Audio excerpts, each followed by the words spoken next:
Mesdames, Messieurs, bonsoir.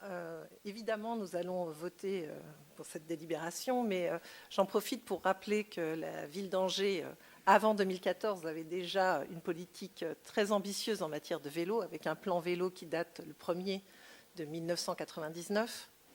Je voudrais rappeler aussi que Vélocité, ça date de 2004. Tout ça pour dire qu'il s'est passé des choses bien avant 2014. Et puis la pratique du vélo a été encouragée maintenant partout. Dans toutes les villes de France, on voit une expansion de la pratique du vélo, de la trottinette également. Et on accompagne ces encouragements par une forme d'éducation des cyclistes qui est très très positive et la vélo-école est un point très positif. On a vu tout à l'heure le permis vélo pour les jeunes, c'est également très positif.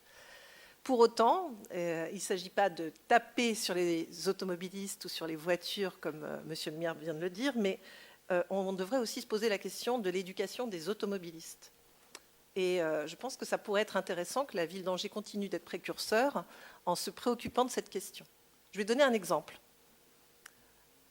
Nous sommes nombreux ici à avoir passé notre permis il y a un certain temps. Pour ma part, c'était en 1986. À cette époque, il n'y avait pas de vélo pratiquement sur les routes, très peu, pas de pistes cyclables. Et par conséquent, nous avons appris à conduire sans prendre en compte les vélos avec lesquels maintenant nous partageons très très souvent la chaussée. Par conséquent aussi, il y a un certain nombre de panneaux nouveaux qui sont apparus et que nous ne connaissons pas. J'ai fait un petit sondage autour de moi, le panneau M12.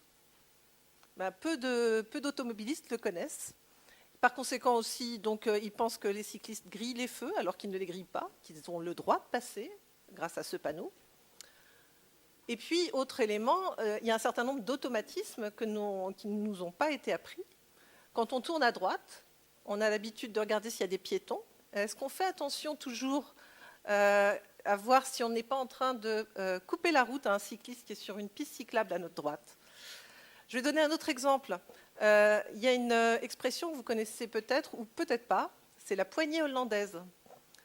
C'est un geste qui est, comme son nom l'indique, appris à tous les automobilistes hollandais. Ça consiste à ouvrir sa portière avec la main opposée au côté où se trouve la portière. Ça oblige à faire une torsion et ça oblige à vérifier qu'il n'y a pas un vélo qui passe à côté de sa voiture. Ça évite les emportiérages. Vous connaissez ce néologisme qui parle des accidents de portière. Tout ça pour dire que là, je vous fais une proposition.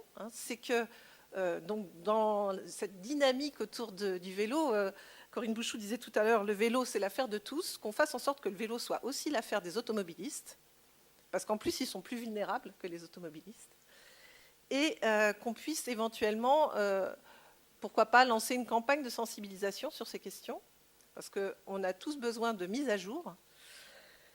Pourquoi pas confier à une association le fait d'éduquer les automobilistes ou se mettre en contact avec les auto-écoles angevines. Quoi qu'il en soit, je pense qu'il y a des choses à inventer sur le sujet. Et puis, pour terminer, je ne citerai pas Victor Hugo, parce que ça a été fait. Je citerai la campagne de sécurité routière de 2020, qui disait « Attention à vélo, attention au vélo ». Merci.